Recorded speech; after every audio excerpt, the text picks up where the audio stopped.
para nosotros, allí también creo que es madrugada, y a No, los es la medianoche. participantes presentes. Quisiera saber si dentro de los participantes se encuentra nuestro decano. Voy a revisar un ratito. Daniel Illanes, Daniel Pardo. Bueno, él tenía que 6:30 entrar, recién entrará para inaugurar esto, ¿no?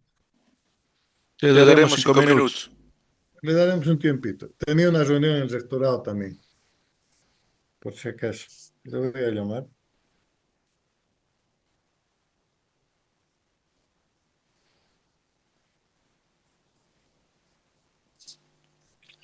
En todo caso, la idea de realizar estos cursos de Docentes Sin Fronteras ha causado mucha expectativa. He recibido varios mensajes de diferentes colegas el día de hoy, dando pues mucho apoyo a este tipo de actividades. Sí, creo que es algo muy importante para nosotros que nos hemos formado, ¿no? En la Facultad de Medicina y en la Universidad Mayor de San Simón y hemos tenido la posibilidad de desempeñarnos y vos quedarte a vivir en el exterior, en Europa, obviamente con otras experiencias, con otras vivencias, pero nunca olvidando de dónde empezamos, ¿no? Dónde empezamos los sueños, Javier, ¿no? Cómo comenzamos con las primeras materias en la facultad, las primeras anécdotas, y dónde estamos ahora, dónde estás para tú, ¿no? Es realmente gratificante ver hacia atrás y volver a veces a ver a colegas y compañeros, ¿no? Que nos acompañaron en exámenes, en prácticas, y que todavía nuestra facultad está formando gente muy capacitada para desempeñarse en todos lados, ¿no? A ver, Javier, lo más importante de esta iniciativa es hacer de que nuestros compañeros de facultad puedan transmitir experiencias hacia nuestros alumnos de cómo han llegado allí, las dificultades, qué tienen que preparar en la formación que tienen ellos. Porque yo creo que es lo importante, aparte de hacer a través de estas sesiones un reconocimiento a quienes han cursado por la aula y que ahora se encuentran en el exterior, y que no se sientan abandonados, que tienen todavía pues la facultad como eh, su madre, se podría decir, en la formación. Entonces, ese es el deseo. Posteriormente veremos con Brasil, con Argentina, iremos viendo y tratando de hacer un grupo y hacer este tipo de participación. Entonces, esa es la idea, y esperemos que todo salga bien por nuestros alumnos. Pues sí, es algo que hay que tener siempre en consideración, el ancla que uno tiene hacia su entidad madre. La Facultad de Medicina Aurelio Meleán, así que la Universidad Mayor de San Simón, para mí significan la cuna de mi formación, no solo quirúrgica, sino médica. Así es que no solo puedo dar todo lo que está a mi alcance para devolverle a mi entidad madre todo lo que ella necesite. Muchas gracias, Javier. Tenemos un poco un eco ahí, tal vez, algún micrófono que está. Sí, ustedes han Sí, desactivado el sonido. está con doble, yo le he desactivado a uno, estás con doble, doble Participación. sesión, ¿no? Y yo te Gracias. desactivo a una. Entonces ya hemos quitado el Por eco. la hora y porque sabemos que el doctor Guillo está en una diferente, yo le haré la presentación, Javier, y cuando el decano entre, Bueno, podemos hacer un le pequeño damos break. la palabra. Muy Si bien, no, vamos a Perfecto, dar gracias. inicio. parece. Primeramente, muchas Agradecerte, gracias, buenas Javier, noches a todos. agradecerte, Javier, por este esfuerzo que haces, y voy a ceder la palabra al doctor Cristian Ferrufino para que haga la presentación del caso. Muchas gracias, buenas noches, doctor Terán. Esta idea surge con la necesidad de que nuestros estudiantes tengan la posibilidad de compartir experiencias y no es lo mismo tener un invitado extranjero que se ha formado en otro país, que tiene otras vivencias, que invitar a colegas que se han formado en nuestras aulas a gente de nuestro país, de nuestra región, que obviamente han cruzado las fronteras y han triunfado en el exterior. Yo creo que las personas que tienen esta capacidad debemos reconocerlas, tenemos que saber aprovechar de ellos. La mayoría, todos, así como Javier, son gente muy humilde y que tiene mucho conocimiento, que en cuanto le comentamos sobre este proyecto, inmediatamente aceptó, porque seguramente, como nos ha comentado ahora, te trae memorias, anécdotas y todo lo que ha vivido en nuestra alma mater, que ha sido la Facultad de Medicina. Entonces, primeramente, muchísimas gracias, Javier, por este tiempo que nos das. Lo estás haciendo en vivo, sabes que son más de 6 horas en Suiza, donde estás viviendo.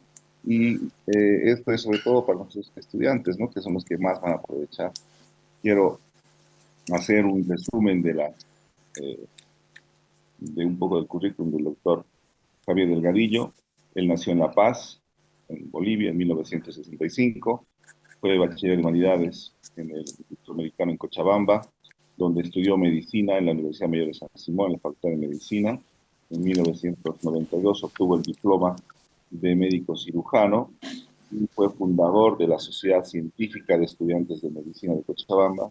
En Bolivia fue presidente y organizó múltiples congresos nacionales, participó trayendo el primer Congreso Latinoamericano a Cochabamba, premiado como presidente de esta institución meritoria, recibió la medalla de honor del honorable Municipalidad de Cochabamba.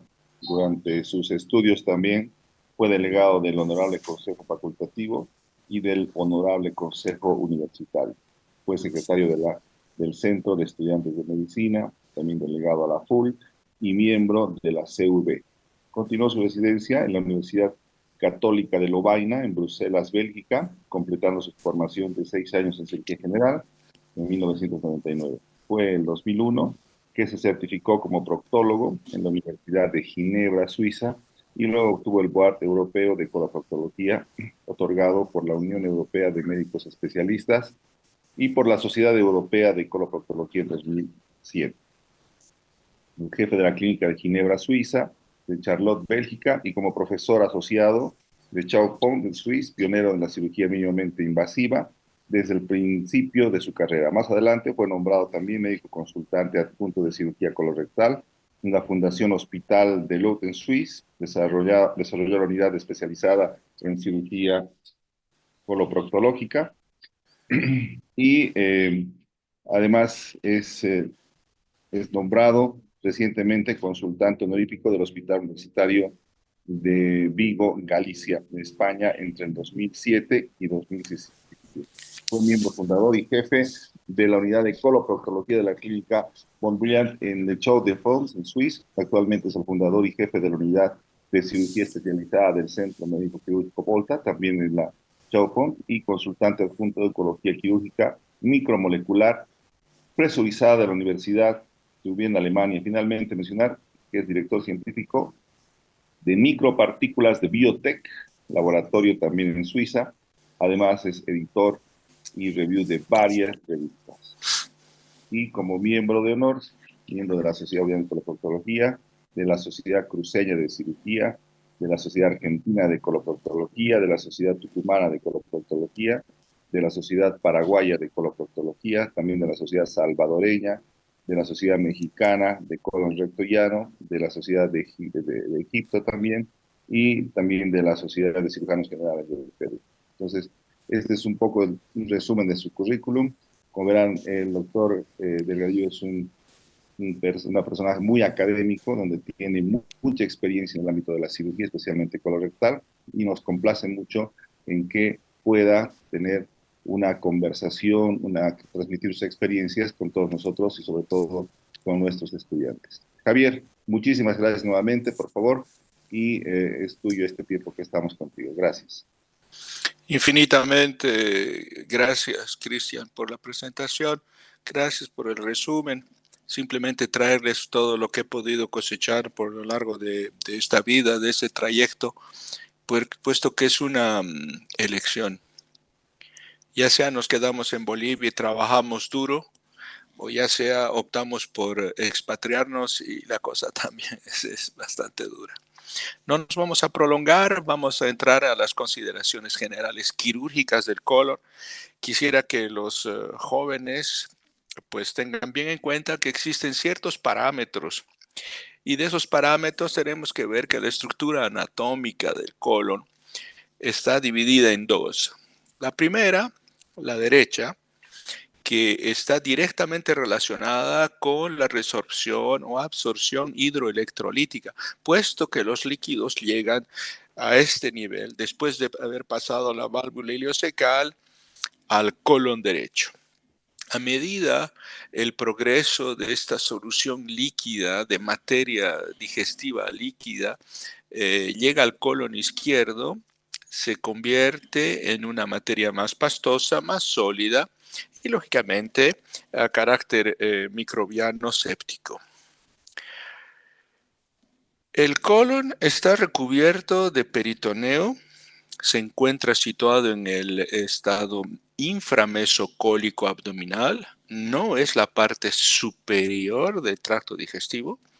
Tenemos que saber que es la parte inferior, se encuentra por debajo del mesocolon y sobre todo que tiene la forma de una C invertida o una U invertida o ya sea de un cuadrado.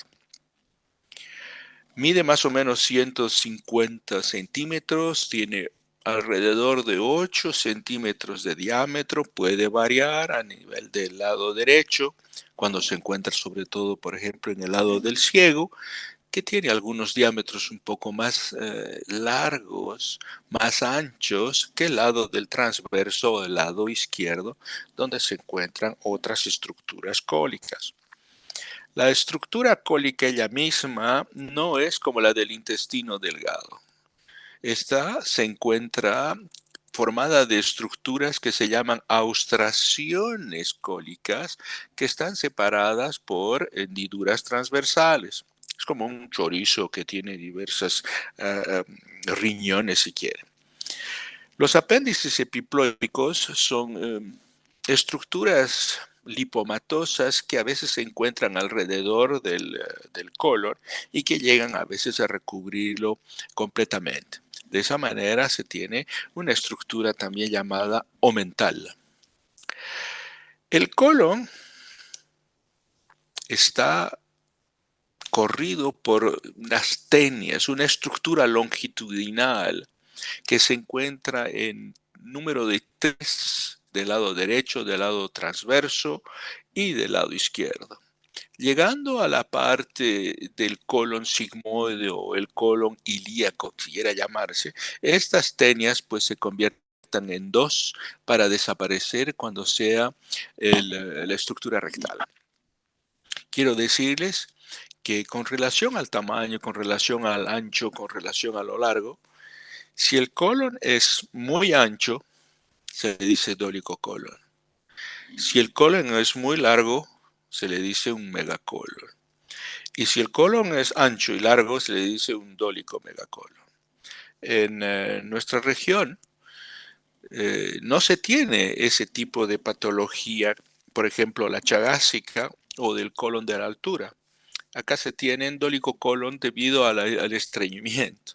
Así es que dependerá de las regiones geográficas para ver dónde y cómo se encuentran ciertas patologías. La estructura histológica del colon es importantísima y eso quisiera que no se olvide. ¿Por qué? Porque tiene la estructura histológica que se relaciona directamente con el cáncer de colon. Y para esto uno tiene que acordarse que existe una membrana del exterior al interior, serosa o peritoneal, una muscular, y para complicar las cosas hay una muscular superficial que sería longitudinal y la membrana muscular más profunda sería circular. Una longitudinal y la otra circular hace que se tenga la propulsión de materias, al principio líquidas, luego semipastosas y luego sólidas. Tenemos que saber que en la parte mucosa del colon, la recombinación genética de las células que pasan cada 5 horas, más o menos cada 5 horas, 8 horas de cambio de células, hace que un clic genético modificado por ciertos factores exteriores malformen esa célula. Y esa célula se duplica, se replica, se transforma en una lesión que puede ser un pólipo. Y el pólipo después se transforma, se replica y duplica en un tumor. ¿De qué tipo? Rara vez benigno, generalmente maligno, y es lo que se llama el cáncer de colon.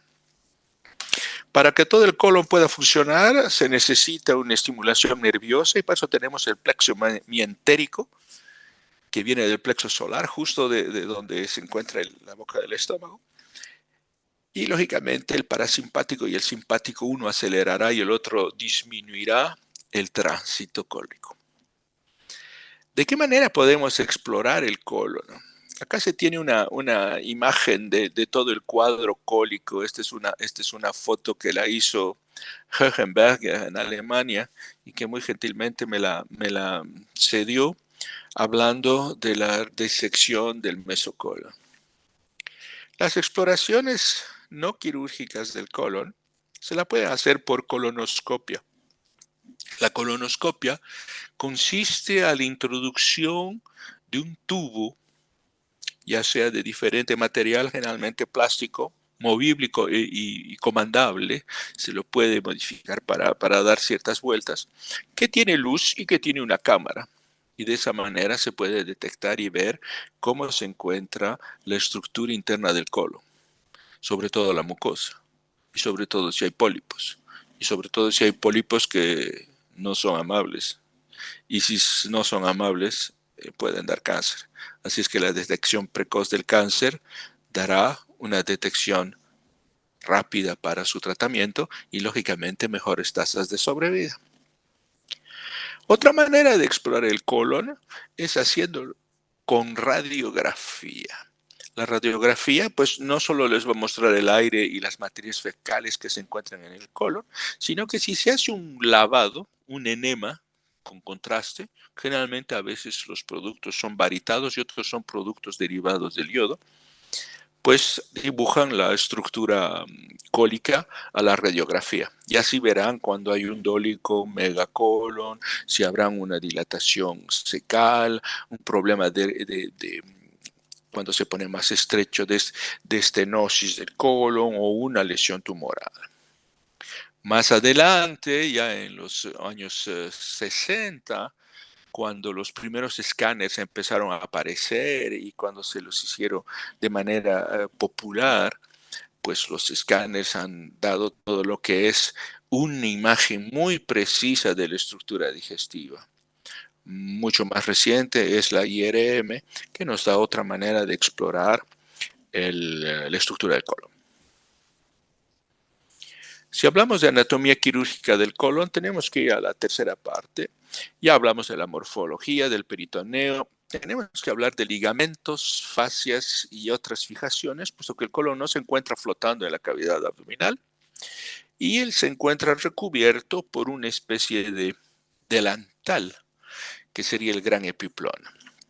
Es como un mandilito de grasa que recubre todos los intestinos y se encuentra cubriendo desde el colon transverso. Las relaciones topográficas del colon, tenemos que hablar, como les había dicho, el colon derecho, que tiene su base al ciego, al colon ascendente, al ángulo hepático, o también llamado derecho, el ángulo derecho del colon, el ángulo hepático. ¿Por qué? Porque está en relación al hígado. Luego se sigue con el transverso, se llega al izquierdo, pasando por el ángulo esplénico, o también llamado ángulo izquierdo. El colon lógicamente baja por el flanco izquierdo y se convierte en colon izquierdo.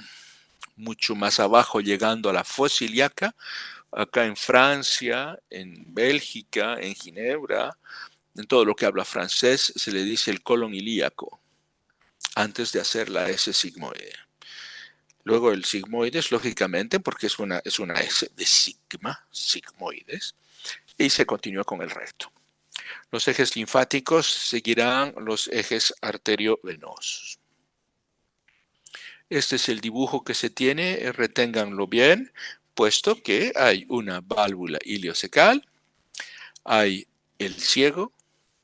La válvula iliocecal también se la conoce con el nombre de Bowen. En francés nosotros le llamamos Bowen. El colon se sigue con el ascendente, el ángulo hepático, el transverso, como pueden verlo, el ángulo esplénico. El ángulo esplénico es mucho más alto que el ángulo hepático. ¿Por qué? Porque podemos imaginarnos que el hígado es mucho más grande que el vaso. El vaso que se encuentra a la izquierda está mucho más profundo y mucho más arriba, lo que hace que el ángulo esplénico del colon sea alto, sea profundo. Y quirúrgicamente, cuando se abre la cavidad abdominal, pues es bastante complejo ir a descolarlo. Se tiene el colon descendente, la fosa ilíaca izquierda, el sigmoides y el colon pélvico rectal. Las relaciones consecutivas del colon pues se hacen relación a su vascularización, a los pliegues peritoneales, a la relación que se tiene con los hipocondrios, a la relación que se tiene con las fosas ilíacas y a la relación con los flancos.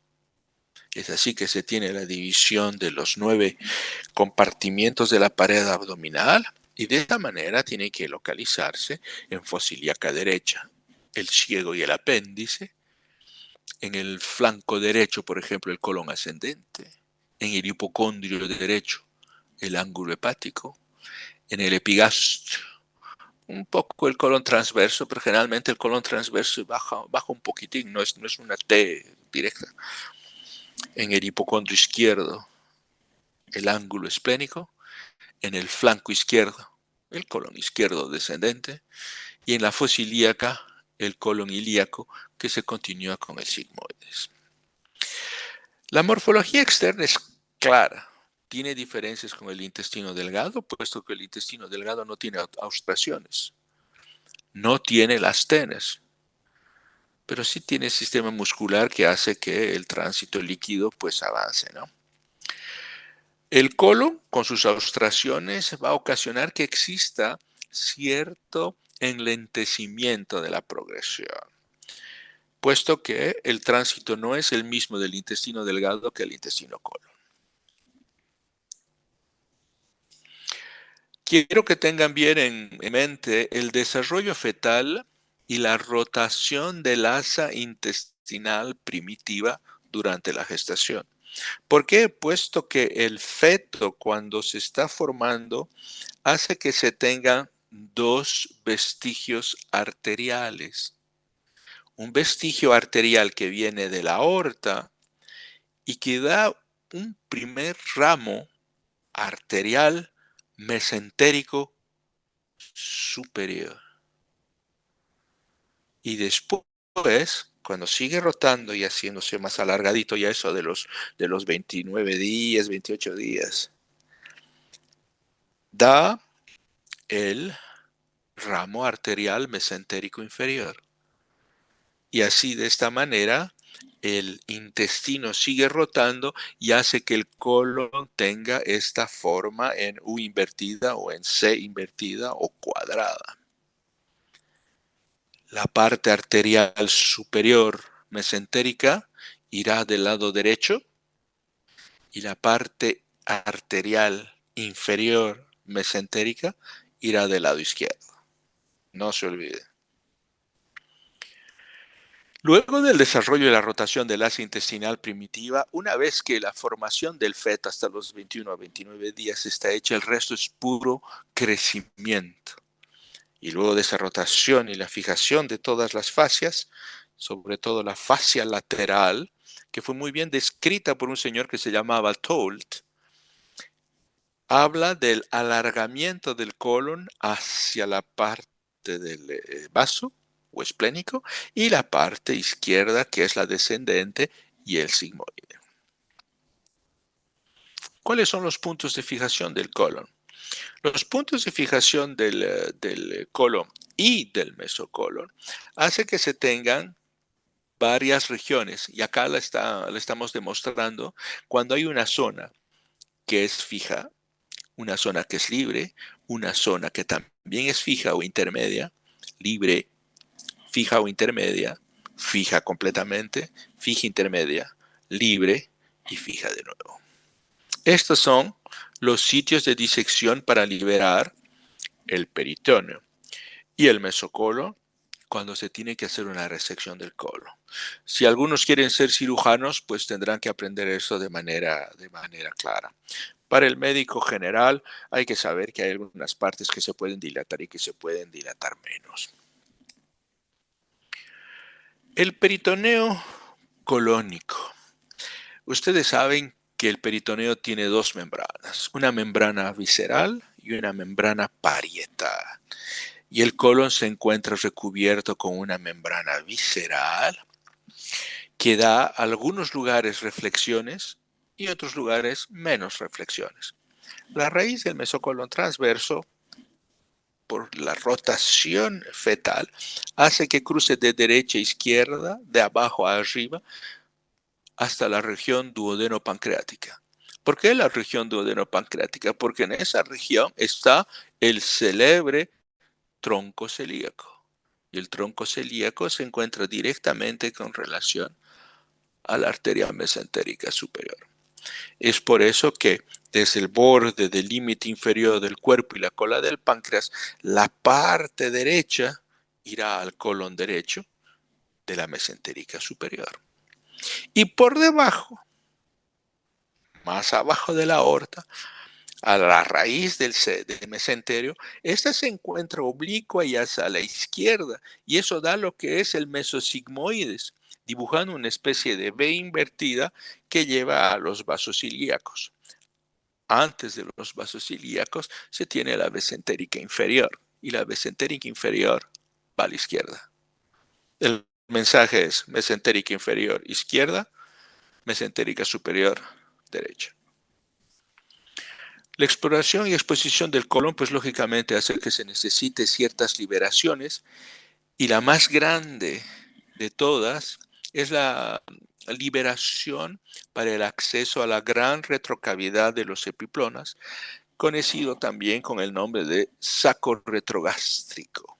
Y este es un pasaje muy especial para poder realizar una resección cólica, dejando el estómago, tomando a cargo lo que sea el delantal o el epiplón, y lógicamente poder llevar a una resección completa con excisión ganglionar, lo que se necesita del colon. Antes era fácil por la parotomía, se hizo un poquito más complicado por la paroscopía y ahora se hace por robótica. Las relaciones topográficas del colon derecho, pues se tienen nudos ganglionares. Los nudos ganglionares son como los japoneses habían descrito los nudos ganglionares del estómago. 1, 2 y 3. Algunos dicen que hay 1, 2A, 2B y 3. Otros dicen que hay 1, 2, 3 y uno muy profundo que sería 4. Los linfáticos recorren del lado derecho y del lado transverso todo lo que es la mesentérica superior, la iliocólico mesoapendicular, la arteria cólica media y la arteria cólica derecha, la arteria cólica media que da la transversa y la cólica derecha que va a ir hacia toda la parte ascendente del colon. Los ganglios se van a encontrar así en 1, 2, 3 zonas y tiene que realizarse una buena disección para el tratamiento del cáncer. Las relaciones topográficas del colon izquierdo no salen de la mesentérica superior, estas vienen de la mesentérica inferior y lógicamente se distribuyen en lo que va a la rectosigmoidea, la rama de las sigmoideas mismas, que son 3 grandes, y después la rama izquierda media propiamente dicha, que va hacia el colon transverso. De todas estas, tenemos que ver que existe todo un arco vascular que ha sido descrito por Riolan y que da una segunda vascularización circular del colon. Eso es lo que da la posibilidad al cirujano, en ciertos casos, a poder equivocarse con cierto margen de error. Esa es la primera parte. Vamos a continuar después de la anatomía quirúrgica y las condiciones generales con la Querido lectura Javier, número 2. querido Javier, Sí, perdón, te interrumpo. ¿Quieres que las preguntas podamos hacer en el chat? Tal vez hoy podemos, podemos ir ahora ya de entrada. sí, ¿no? Algunas Sí, preguntas, mientras preparo la siguiente, estamos listos. exactamente. Si tiene alguna pregunta, podemos utilizar el chat tal vez para que el doctor nos pueda ir respondiendo con calma. Entonces, usaremos Sin el chat, ningún por problema. favor. Y yo lo voy ¿Han leyendo. comprendido las partes generales del colon? Entonces, cualquier pregunta, doctor Terán también nos va a ayudar para comprender las preguntas que puedan tener. Solamente los estudiantes tienen algunas dudas y luego podemos ir respondiéndolas con el doctor Delgadillo. Muy bien. Por favor, Ok. continuamos. Gracias. Pasemos a la segunda lectura.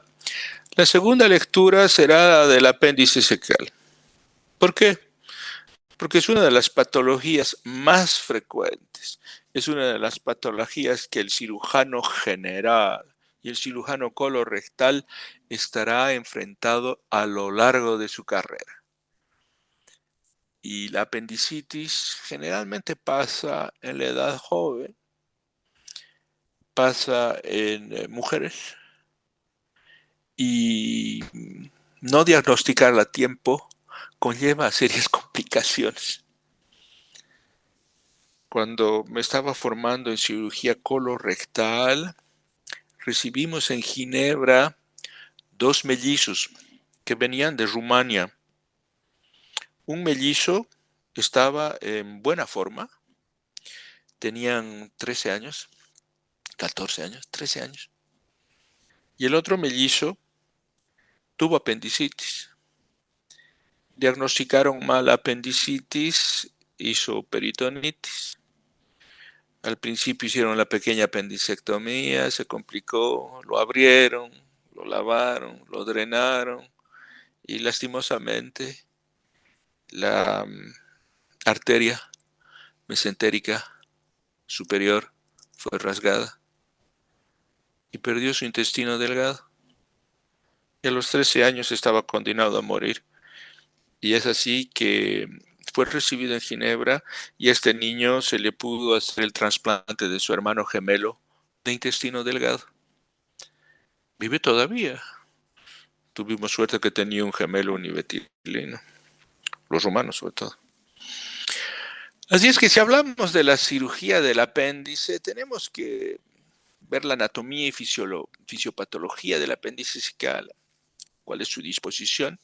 Si las cosas fueran tan fáciles, pues el apéndice no tendría tantas complicaciones. Es así que el apéndice no siempre está cuando uno lo busca. A veces cuando lo busca está un poco más lejos. Y a veces cuando uno lo encuentra, está recubierto de membranas, otras veces está detrás del intestino. Es caprichoso el apéndice.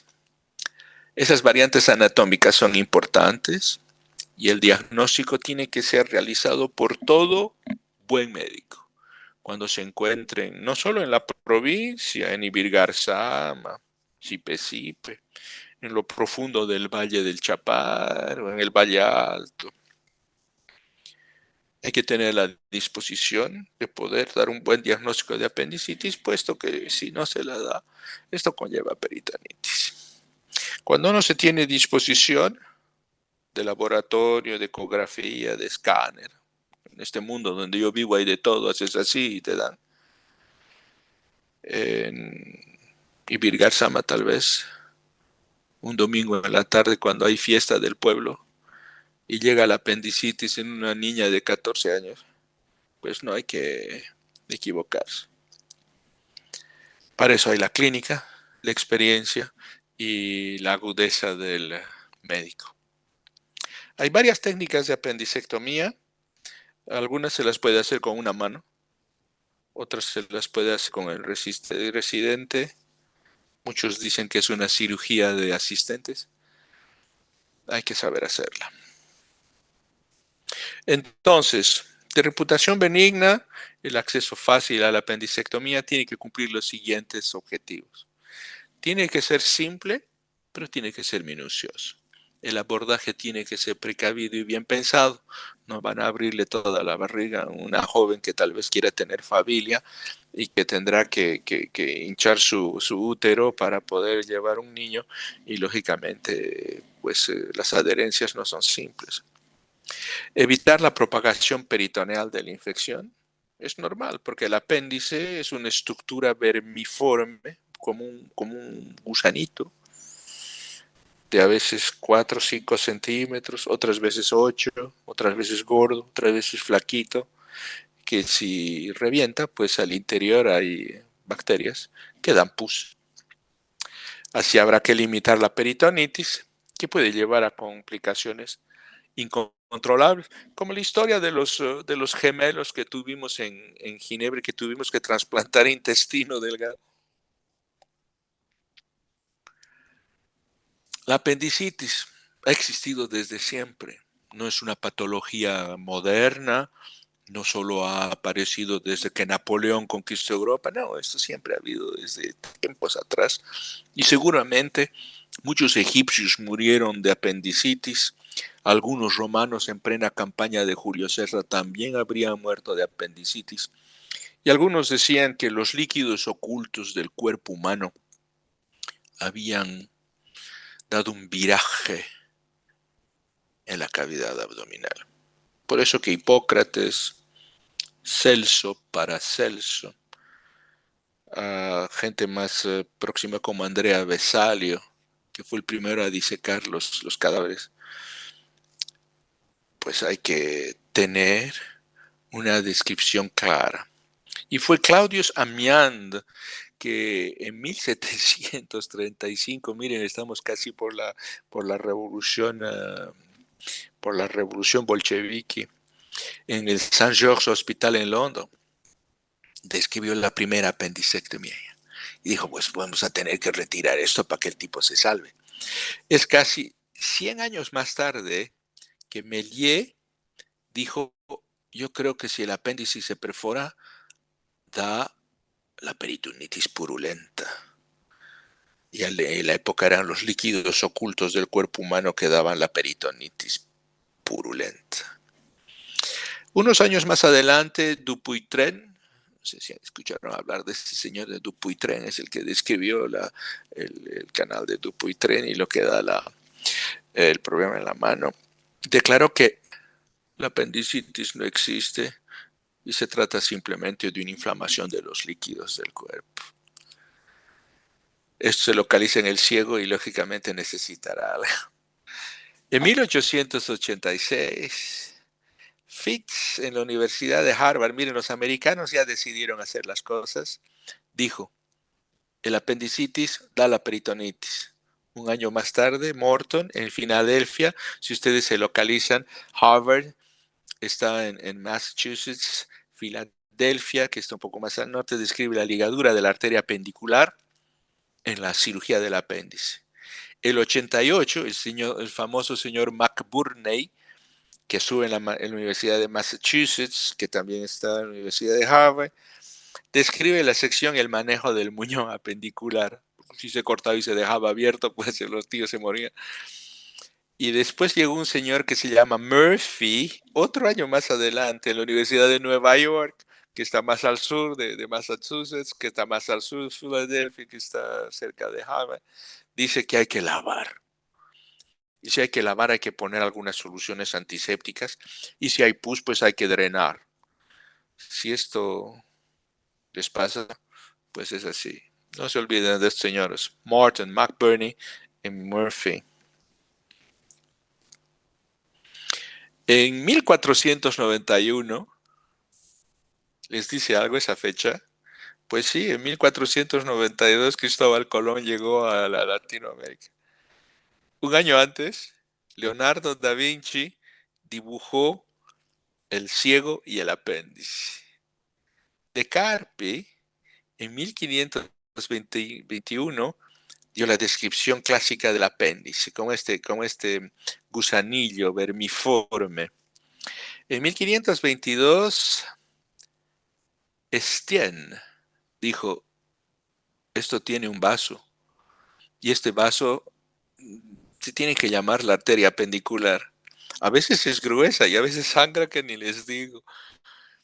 Y la primera aparición en un libro de anatomía fue en 1739. Si miran las fechas que les di de las primeras descripciones con relación a los líquidos purulentos, ya se pueden dar cuenta. Esta es la arteria ilio, cólico, seco, apendicular, puesto que esta maldita arteria hay que respetarla. Y lo único que hay que cortar es la parte apendicular. No hay que cortar la parte ileal, sino el ilion se pudre. No hay que cortar la parte secal, sino el seco tiene una mancha de necrosis y se perfora. Y la otra queda la rama hacia la arteria cólica media. Así es la vida. Entonces, el apéndice, ¿dónde se encuentra? En la estructura normal de la cavidad abdominal, que se dividió en 9, entre los hipocondrios, los flancos, las fosas ilíacas, el epigastrio, el mesogastrio y el hipogastrio. Pues el apéndice se encuentra en la fosa ilíaca derecha. En Europa se le llama síndrome de la fosa ilíaca derecha.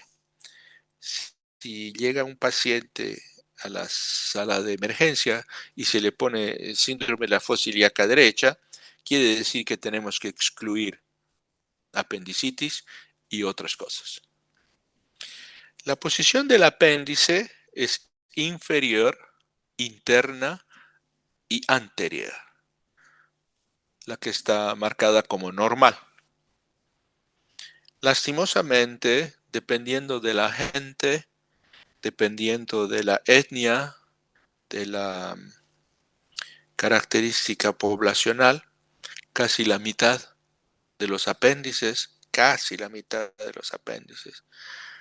es retrocecal. Quiere decir que primero está la válvula iliocecal, el ciego, y detrás está el apéndice. Y delante está usted tratando de palpar, de saber si es una apendicitis aguda o no. Y bueno, hay una otra forma que se llama mesocelíaca, que también es posterior, pero en lugar de encontrarse detrás del ciego, como está en el dibujo, se encuentra detrás del ilion distal. Esto a veces cuela tanto que el ilion se inflama tanto. Algunos hacen ecografías, otros dicen, esto parece una enfermedad inflamatoria del intestino. No, es una apendicitis que es mesocelíaca, retroilial, y más o menos se presenta en un 1%, a veces más. Las variantes según el recubrimiento peritoneal del apéndice, pues lógicamente pueden ser diferentes. Son muchas y aquí les he manifestado algunas que son las más corrientes, sobre todo unas que cubren toda la parte del apéndice y el ciego, otras cubren la entidad completa del apéndice haciendo un repliegue como cavidad con el ciego, otros cubren parcialmente y dejan el apéndice libre, otros ni siquiera cubren el ciego ni el apéndice, y en otros casos otras reflexiones del peritoneo no llegan ni a cubrir el colon derecho ni ascendente. No es tan importante. Las variantes según la localización del ciego y la cavidad abdominal.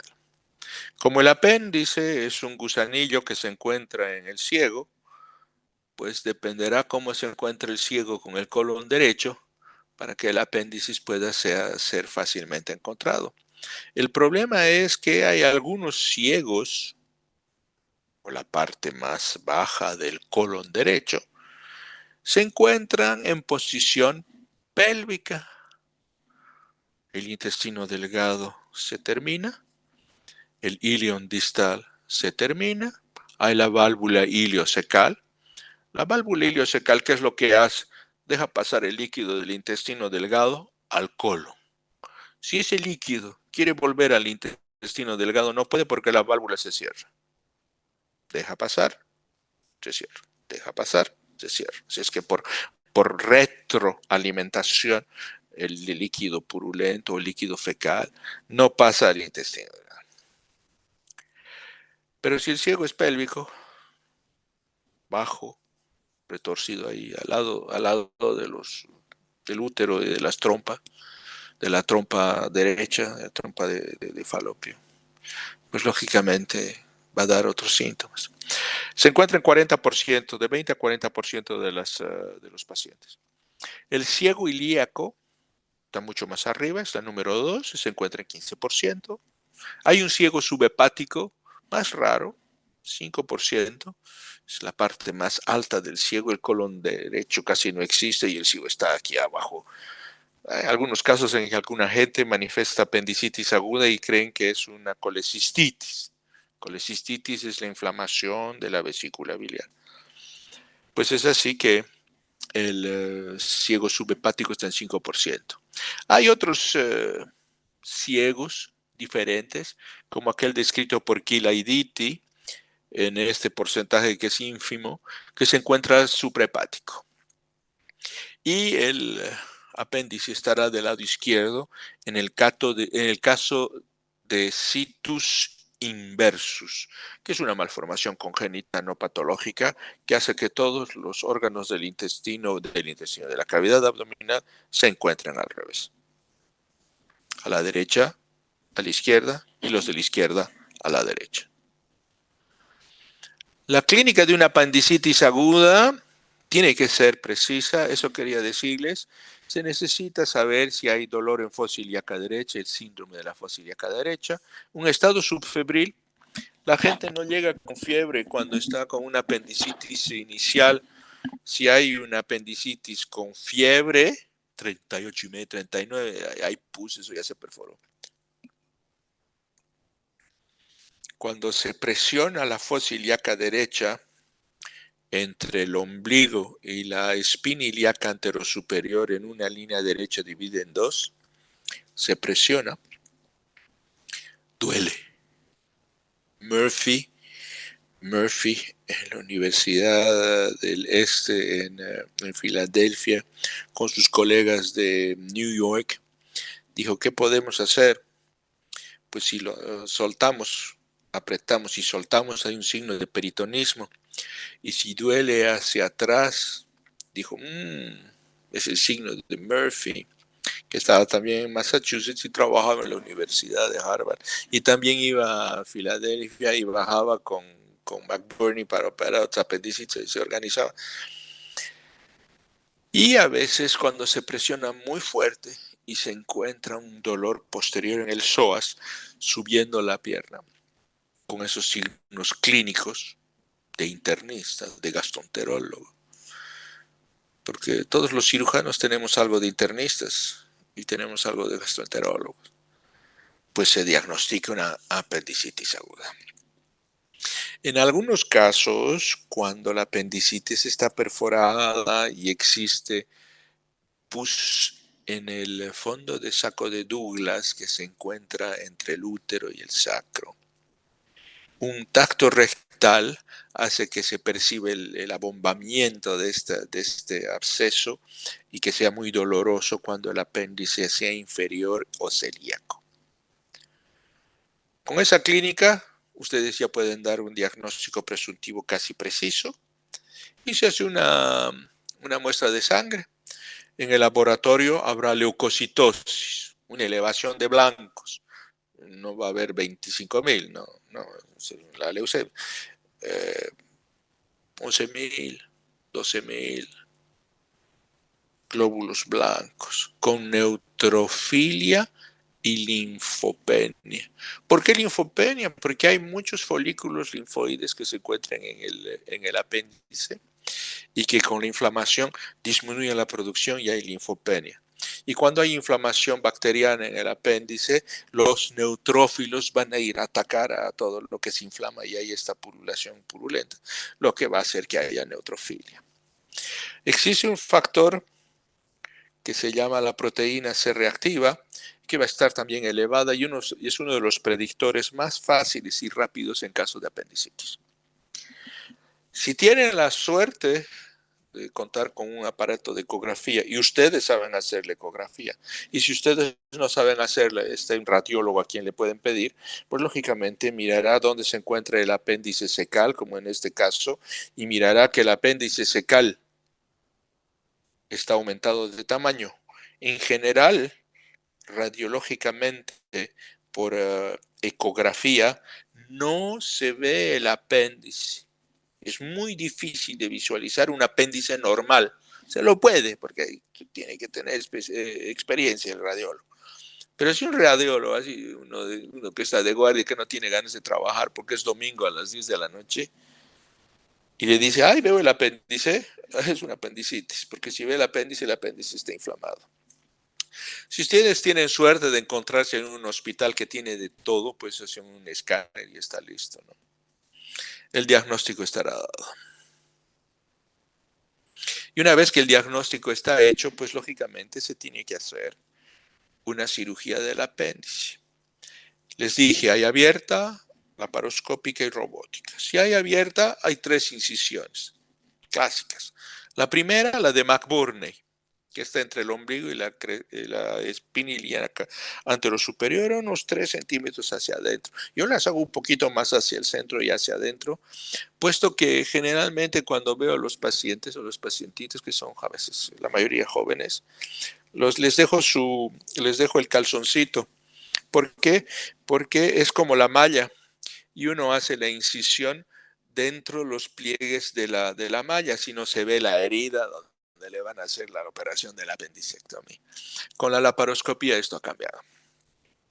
Hay una incisión baja descrita por Amiot y hay una alta descrita por Jalaguier, que es la número 1.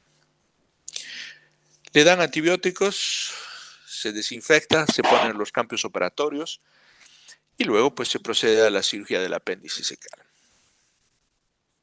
¿Cómo se hace la cirugía del apéndice secal? Pues hay que abrir la piel, luego se llega a la aponeurosis del oblicuo mayor.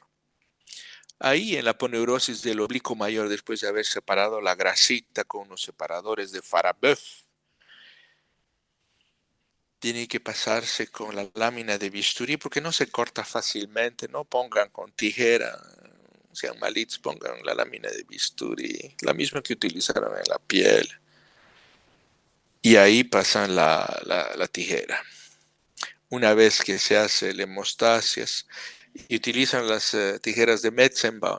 ¿Cuáles son esas de Metzenbaum? No son esas tijeras de mayo en las que se cortan las compresas. Tiene que ser una tijera fina, larga, que tenga una punta más delicada, que ustedes puedan hacer una disección minuciosa. Se toman pinzas anatómicas finas, no esas pinzas para retirar hilos. Bueno, pero si no tienen, pues hagan con lo que se pueda, ¿no? Tendrá que sacarse una apendicitis con cuchillos y tenedores. La disociación de la aponeurosis del oblicuo menor no tiene que haber corte, tiene que ser disociada.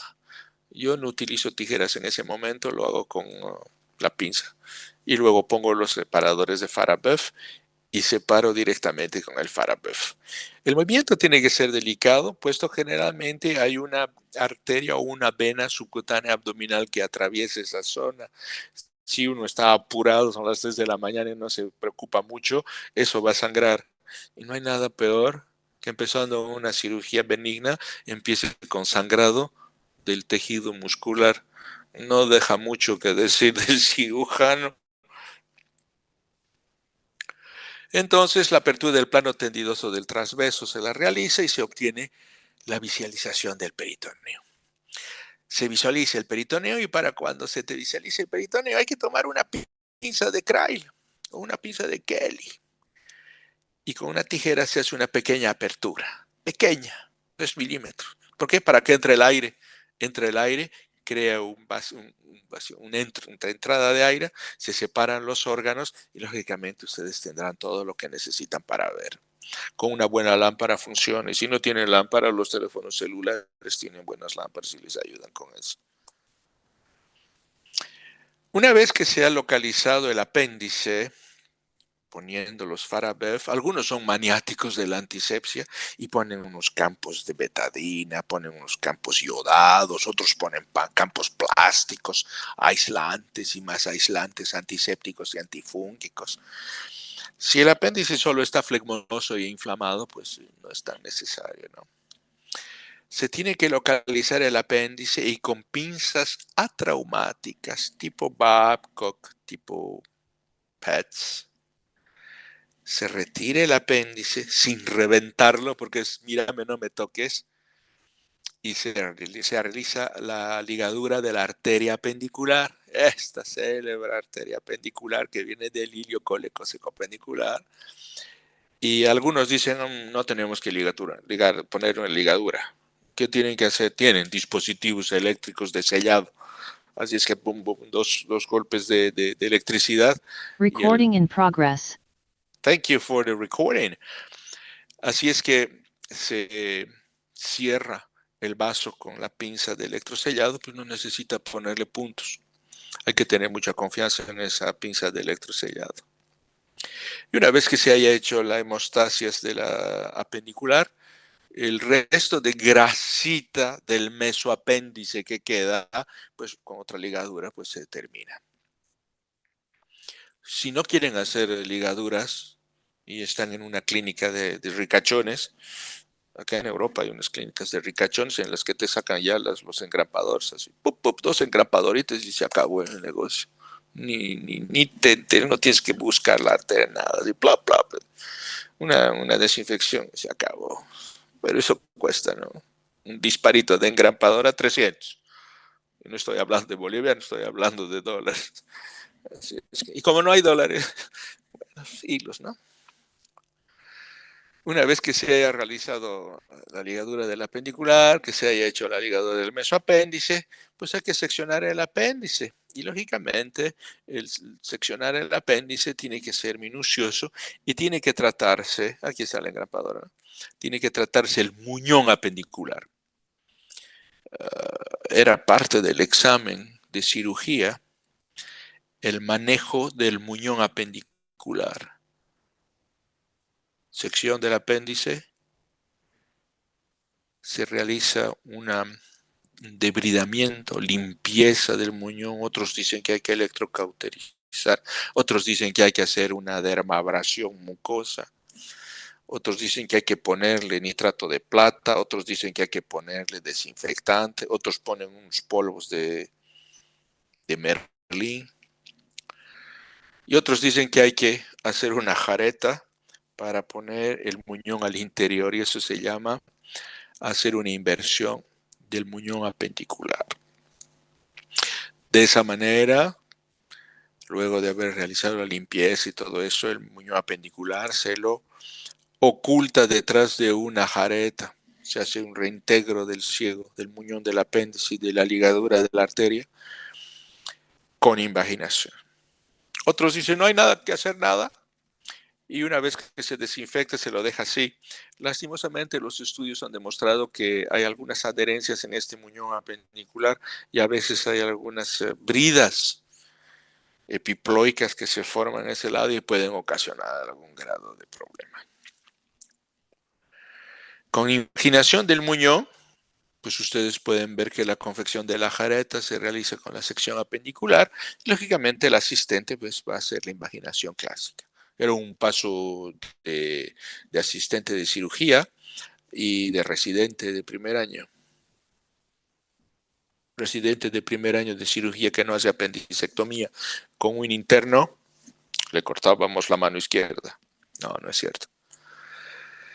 Luego que se ha hecho la invaginación del muñón apendicular, se ha cerrado la jareta y el interno ha cortado el hilo, es indispensable que tiene que sacarse por lo menos unos 10 rangos de intestino delgado, quiere decir casi unos 100 centímetros, para verificar la ausencia de divertículo de Meckel. El divertículo de Meckel es, como su nombre indica, una formación diverticular del intestino delgado, generalmente ileal, que a veces se manifiesta como una apendicitis. solo que es una apendicitis de este tamaño grande, tiene la forma de un chorizo de esos de las de Urcupiña y necesita una resección y cirugía mucho más grande, puesto que si se perfora eso sí que es complicado. Otras veces el divertículo de Meckel sangra, así es que esos son los signos de divertículo de Meckel, pero es un poco más raro. Una vez que hayamos excluido que no hay divertículo de Meckel, hayamos devuelto el intestino a la cavidad peritoneal, pues se cierra por planos. Nosotros preconizamos el cierre de la aponeurosis, el cierre de los músculos y el tejido celular subcutáneo. A veces el cierre de la aponeurosis y la cierre del peritoneo la dividíamos, otras veces no. Yo prefiero cerrar el peritoneo con un hilo resorbible y el músculo simplemente con aproximación, porque músculo que está cosido, músculo que está destrozado. ¿Por qué? Porque son fibras de actina, miosina, y que lógicamente si pasan un hilo pues lo van a hacer isquémico y lógicamente el músculo va a sufrir y en postoperatorio le va a doler. Así es que hay que hacer unos puntos de aproximación muscular y los del tejido aponeurótico tienen que ser buenos. Si ha habido pus, si han tenido mal manejo o mala suerte, pues hay que desinfectar, y si hay tanta pus que ha salido por todas partes, pues lógicamente hay que lavar con agua oxigenada, un buen lavadito y un drencito de Penrose hace que la piel no se abscede y días después que una apendicectomía simple pasó bien, tengan un hueco lleno de pus teniendo que hacer cuidados de enfermería y a veces tomarlo bloque en la sala de operaciones. Desde el advenimiento de la laparoscopía, pues esta aproximación ha cambiado muchísimo el abordaje de la apendicectomía y lógicamente es muy importante la instalación del paciente. En este dibujo, a mí no me gusta este dibujo, pero es el que nos lo dan y es el que es oficial. Yo no pongo las piernas separadas cuando hago una apendicectomía. ¿Por qué? Porque es más engorroso a preparar. Y sobre todo cuando estás seguro que es una apendicectomía, vas directamente y vuelves. Listo, 15 minutos. Récord 12. Instalación de la torre laparoscópica, instrumentos laparoscópicos, posicionamiento de equipo quirúrgico. Nosotros partimos de un principio que tiene que haber el cirujano que esté al frente del monitor. El asistente no tiene que estar al frente del monitor. ¿Por qué? Porque no es él el que opera. El instrumentista puede posicionarse en la mejor manera que tenga. El anestesista generalmente está detrás de la barrera hematoencefálica que separa los capos operatorios. La instalación de la torre de laparoscopia, pues lógicamente hay que tener lo que se llama un procesador de vídeo, una fuente de luz fría tipo xenón, los cables ópticos y los cables de luz, el insuflador para llenar la cavidad peritoneal de CO2, un monitor de TV y la cámara para poder observar. Hay cámaras planas, hay cámaras a 10 grados, hay cámaras de 30 grados. Así es que escojan la que mejor les parezca. A los ginecólogos les encantan las cámaras de cero. ¿Por qué? Porque solo ver plano. A nosotros los cirujanos digestivos nos encantan las cámaras de 30. ¿Por qué? Porque hay que ir al lado del ciego, debajo del ciego, arriba del apéndice. Así es que uno ya se organiza cómo hacerla, ¿no? Los instrumentos, pues son laparoscópicos. No son las pinzas normales en las que se tiene un diámetro y una longitud establecida, sino que son dispositivos largos de 30, 60 centímetros. Cuanto más obeso, más gordo sea el paciente, más largo será el instrumento, puesto porque hay el tejido celular subcutáneo, ¿no? Una vez que ustedes tengan los ópticos, que tengan los trócares, que tengan todas las pinzas, las mismas cosas que han abierta en la laparoscópica, el cirujano se pone pantalla, órgano patológico, cirujano. Y donde se mueva, ese triángulo se conserva. Pantalla, órgano patológico, cirujano. Y donde sea, pueden hacer una pancreatectomía por laparoscopia, una colectomía para laparoscópica, todo lo que quieran, pero es cirujano, órgano patológico, pantalla. al revés. Entonces, este es el principio que tiene que conservarse con relación al videoprocesador, la patología a tratar y el cirujano responsable de la cirugía, como les decía. Y se tienen algunas modificaciones para la inserción de los trócares. A medida he avanzado en mi carrera, he empezado con 3 trócares, el óptico y 2 de trabajo, porque tengo 2 manos. Así es que con mi mano izquierda y mi mano derecha y el óptico para el asistente. Y a veces hemos cambiado a 2 trócares, un óptico y otro de trabajito para liberar cositas. Y al final hemos hecho uno solo, donde todo se trabaja como una riel, engorroso, pero una sola incisión, 2 centímetros, umbilical, y la niña está muy contenta. Entonces el abordaje de trójares se lo puede hacer directamente para open laparoscopia, o se puede poner una aguja que insufle el CO2, que llaman aguja de Veress. Aquí he puesto los diferentes dibujos que se pueden hacer según el Hospital Universitario de Ginebra, según el IRCAD de Estrasburgo, según la Universidad Católica de Lovaina y todos los hospitales franceses, y el monopuerto que utilizábamos también en Alemania. La cirugía del apéndice secal por laparoscopía, igual que en la laparotomía, solo que bajo todos esos instrumentos que les había hablado.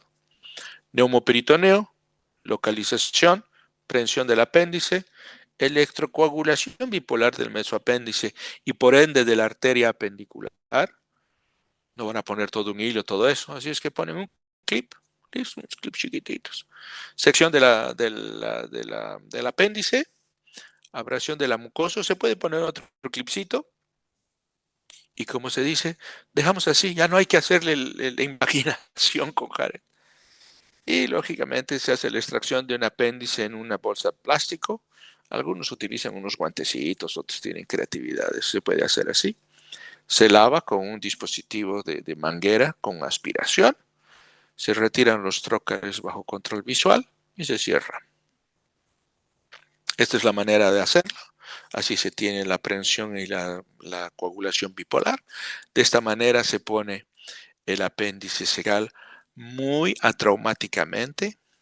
Una vez que se haya realizado la ligadura de la apendícula y del mesoapéndice, se pone un endoloop o el clip que les decía. A mí me gusta el endoloop puesto que se resorbe. Toma como 45 días a resolverse y el muñón queda más pequeñito. Se secciona. Esto es en caso de apendicectomía cuando está retrógrado. Tienes que mover. Esa es una facilidad con la laparoscopia.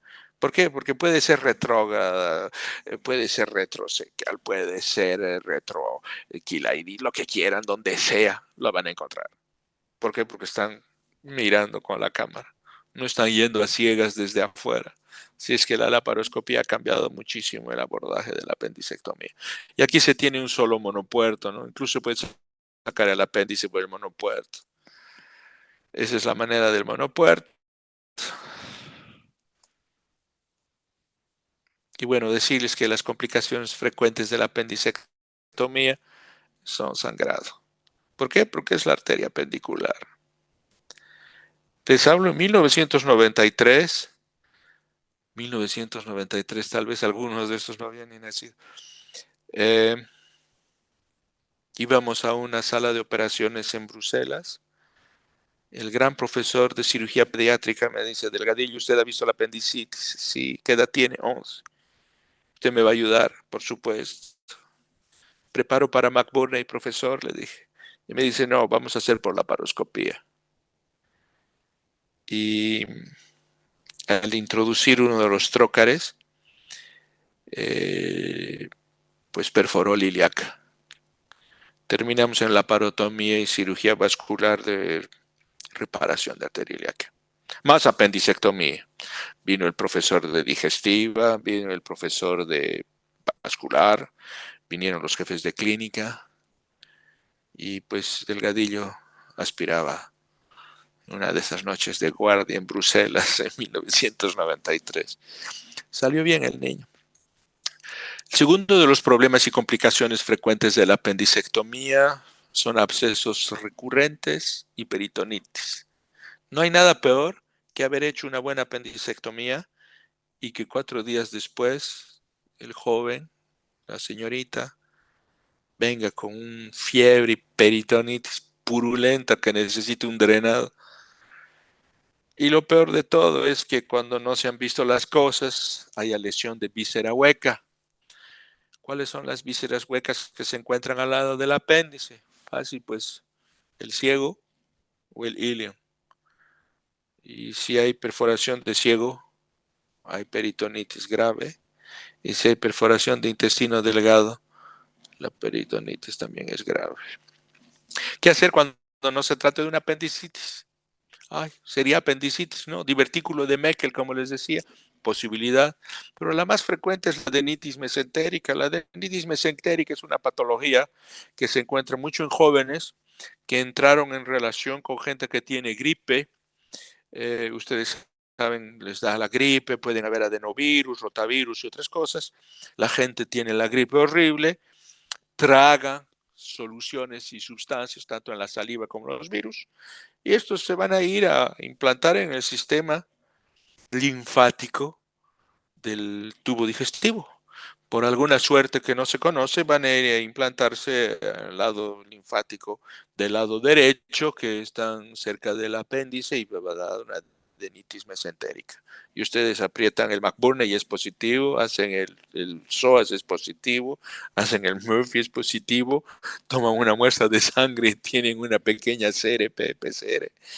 Y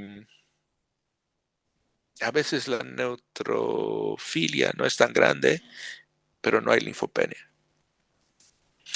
Otras veces se tiene un tumor carcinoide del apéndice, mala suerte, y otras veces se tiene un mucocelia apendicular que puede dar pseudomixoma peritoneal, aún más mala suerte.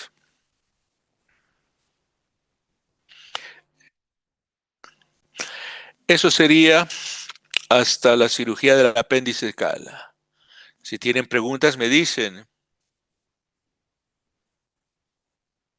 Sí, sí, Javier, hay algunas preguntas, por favor, te las leo. ¿Qué dice, por favor? Claro que sí. Ahora comenzamos.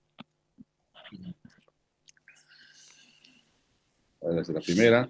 Buenas noches, doctor. Primero, muchas gracias por la clase. Quería preguntarle, en su experiencia, ¿qué variantes anatómicas pudo ver? Seguramente en la primera parte de la clase, ¿no? Sí, por supuesto. Gracias por la pregunta, es cierto. En mi experiencia, las he visto, yo pienso todas. En mi vida he visto un situs inverso. No pasa mucho, pero en mi vida he visto un situs inverso. Y eso me pasó porque nos equivocamos con el diagnóstico de la radiografía de tórax. Así es que el apéndice estaba del otro lado. Los retrosecales son los más frecuentes. Yo les decía 49, 50%.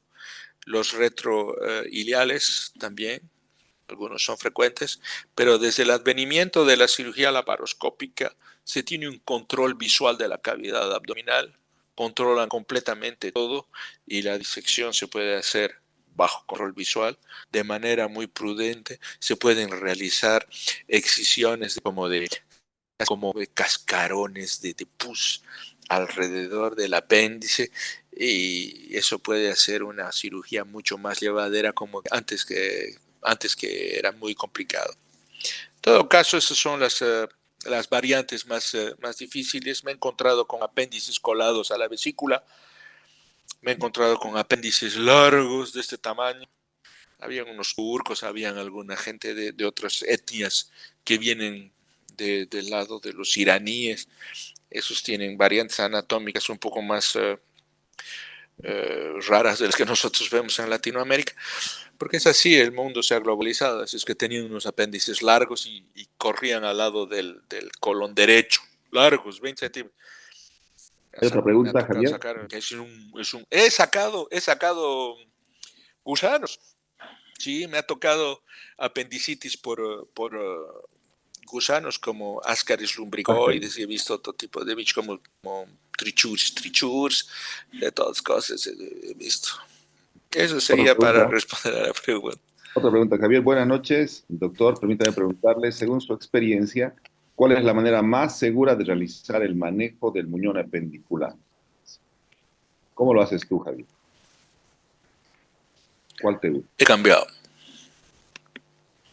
porque yo soy de esos, estoy muy contento por eso. Yo soy de esos que ha visto el cambio quirúrgico. Al principio mi profesor me dijo, Javier, tenemos que hacer la invaginación, haces una jareta, pones el muñoncito y tenías que hacer un movimiento tan fino para que cuando cerraba la jareta el muñoncito entre y no se lo vea más. Oh, qué bueno, bravo. Con lo que llegó la laparoscopía, hacíamos la ligadura del apendicular, la ligadura del mesito, se ponía el endolupo, el clip, cortábamos el apéndice, lo sacábamos, hacíamos una limpieza y se terminaba. Así es que los estudios han hecho, sobre todo los estudios australianos, hay un señor que se llama David Bartolo. Miren en PubMed, ahí tienen sus teléfonos inteligentes, ponen de Bartolo, Australia. Este ha hecho unos estudios de las adherencias de esos muñones. Hay uno de sus pupilos que se llama Engel, que es un grandote holandés que se ha ido a vivir a Australia también, y ha hecho el estudio de cuántas asas intestinales se cuelan al muñón, y al final de cuentas no se cuelan tanto. Así es que han dicho, las pueden dejar sin imaginar. Así es que yo las dejo sin imaginar. Hago una buena limpieza, ponemos un tamponcito de betadina y ya está. Eso sería. Excelente. Con Endolup, ¿no? ¿Está bien? Con Endolup. ¿Qué hilo usas? ¿O qué hilo viene tu Picril? El Endolup viene de un resorbible tipo Tycon. Excelente. Es un monofilamento a resorción rápida de unos 45 días. Excelente. Ese Tycon que las. Otra pregunta. Buenas noches, doctor. Soy el estudiante Raquel Terceros. Quería consultar si utiliza la escala de Alvarado para el diagnóstico de apendicitis. No, no. Pero si te sirve la escala de Alvarado, te aconsejo que lo utilices. Y si tienes confianza en la escala de Alvarado, por supuesto. Yo utilizo la escala de Raymond. ¿Por qué? Porque vivo del otro lado del charco. Y ese señor Raymond fue el que hizo una escala parecida a la de Alvarado. Así es que puedes utilizar la de Alvarado si te sientes bien. Si podrías después pasarme esa escala, podríamos compartir con los estudiantes, ¿no? Por supuesto, sí. Más adelante. Hay otra pregunta. Buenas noches, doctor. Soy el estudiante Fernando Vía. Quería preguntarle cuáles son los criterios para decidir entre una apendicectomía laparoscópica y abierta y cuáles son las ventajas o desventajas. Muy fácil, mi querido. Disponibilidad de medios. Punto final. Si tienes los medios para hacer una laparoscopia, te has formado en laparoscopia, pues la haces en laparoscopia. No tienes aparato de laparoscopía. Tu enfermera no sabe qué hacer con la torre de laparoscopía. Y tú no has tocado ni un laparoscopio, ni te ocurre hacerlo. Pues haces una tomía. Así de simple. La tomía va a existir. Hoy en día las universidades en Dinamarca están muy preocupadas. ¿Por qué? Porque todo se hace por laparoscopía y robótica. Así es que como hay este boom tecnológico y todo el mundo tiene la laparoscopia, la robótica, estos gringos tienen unas manos grandotas, ¿no? Son unas patas así grandotas. Así es que el robot suplanta esta falta de fineza, ¿no? Los latinos somos más dúctiles, manejamos más fácilmente las cosas. No es tan complicado.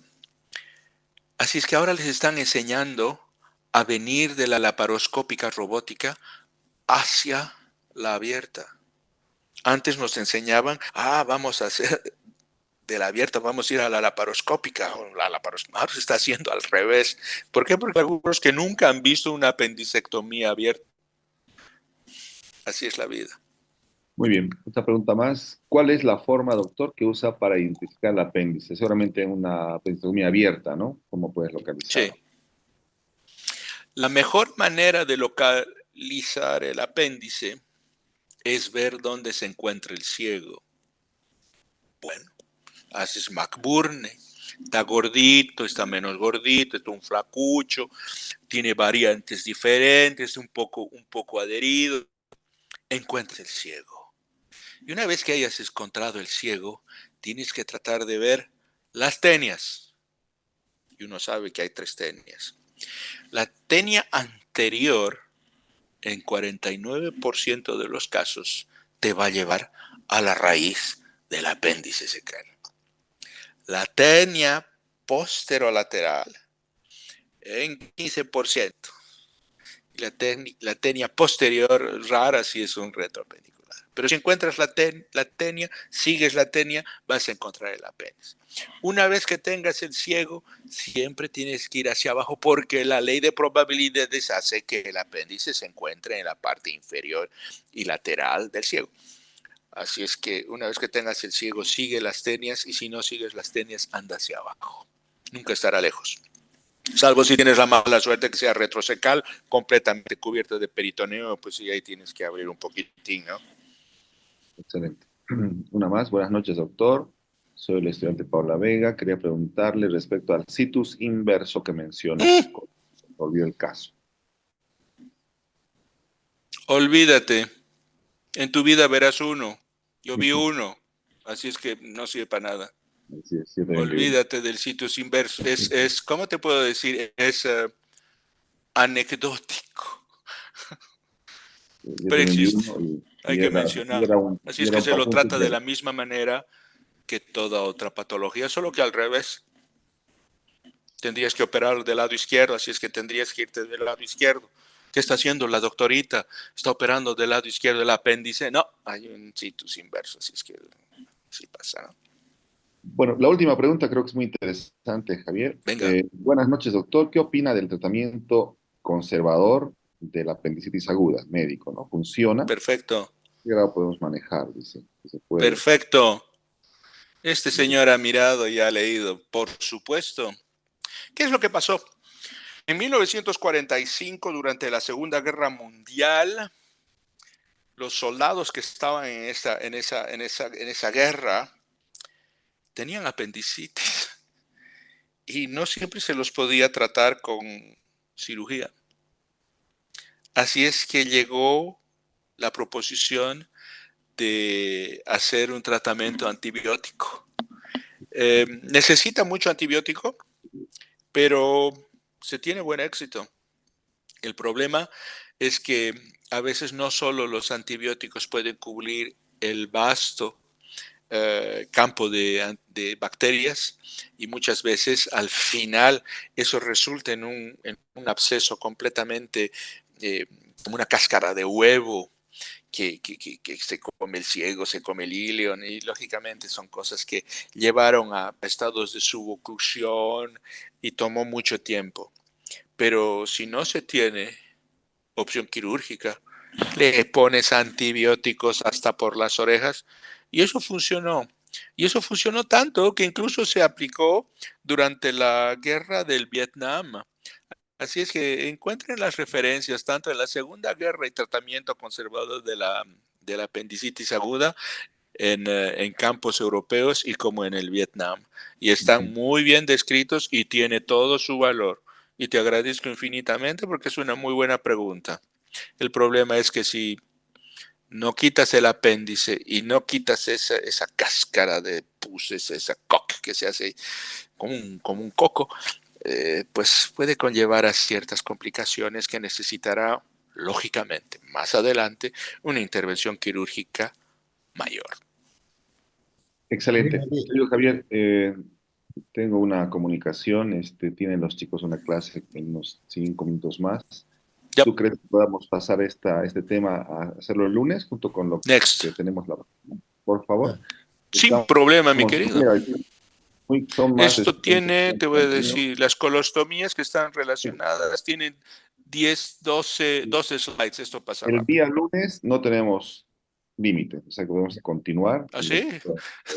Eran ahora me estaban comentando que ahora sí, los chicos tienen otra clase, pero el lunes nos quedamos y terminamos con todo. Hay muchas preguntas, creo que ha sido muy enriquecedor, muchísimas gracias, nos has dado una Te visión ruego. diferente. Otra cosa es ver la experiencia de un cirujano como vos en Europa, en Suiza, Mm. trabajando en tantos lugares, y creo que eso tienen que llevarse los chicos, ¿no? Doctor Terán, ¿algo más? Sí, agradecer por la presentación y expresar que el decano ha estado en reunión con el rector por los problemas universitarios que hay actualmente. Mm. Y, pues siguen en reunión. Hay una serie de soluciones de Corte Suprema que han salido aboliendo una serie de situaciones, poniendo pues en conflicto a la universidad, ¿no?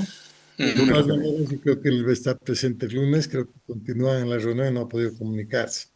Segundo, yo creo que ha sido de mucha utilidad la presentación que has hecho, Javier. Pues estamos por ahí en lo que se refiere al manejo de la apendicitis y lo que siempre decimos es de que hay que aprender a diagnosticar la apendicitis aguda. Es lo más importante. La colicitis nos puede esperar 1 o 2 semanas, la apendicitis aguda no. Entonces, es muy importante. Y si aprenden a diagnosticar los alumnos, y hemos logrado mucho disminuir la mortalidad por esta patología. Agradecido. Totalmente de acuerdo. Nos vemos el día lunes y Querido anoten. Javier, los estudiantes solamente tienen palabras de agradecimiento, por favor, despídete y nos Gracias. vemos hasta el día lunes, ¿te parece? A la misma hora. Perfecto. Yo, por el contrario, tengo otra pregunta. Puesto que son estudiantes de medicina, los programas en este tipo de enseñanza aquí en Europa no comprenden vídeos. ¿Por qué? Porque cuando se ve mucho vídeo, se ve mucha sangre, se ven muchos órganos y se confunden. Si quieren que les muestre algunos el lunes, puedo organizar algunos pequeños, pero no quisiera que la gente se confunda con técnicas complejas. Lo que se necesita son principios de base, son estructuras, 1, 2, 3, 4 y listo. Exactamente, como Vamos. ahora. Es Yes. excelente, está como para que los chicos entiendan y te has dado cuenta de las preguntas, ¿no? De acuerdo a la presentación y creo que está muy bien y muy buena la Perfecto. presentación y toda la comunicación que nos has querido dar. Muchísimas gracias, Javier, nuevamente, a Gracias, los Cristian. por la organización. Gracias. Gracias, les Nos vemos el agradezco. lunes. Muchas gracias a Javier. ustedes y por favor el día lunes a las 6:30 nos encontramos nuevamente con el doctor Delgadillo. Gracias, buenas noches. Perfecto. Les Vamos. vaya bien. Hasta pronto. Aquí la clausura salió.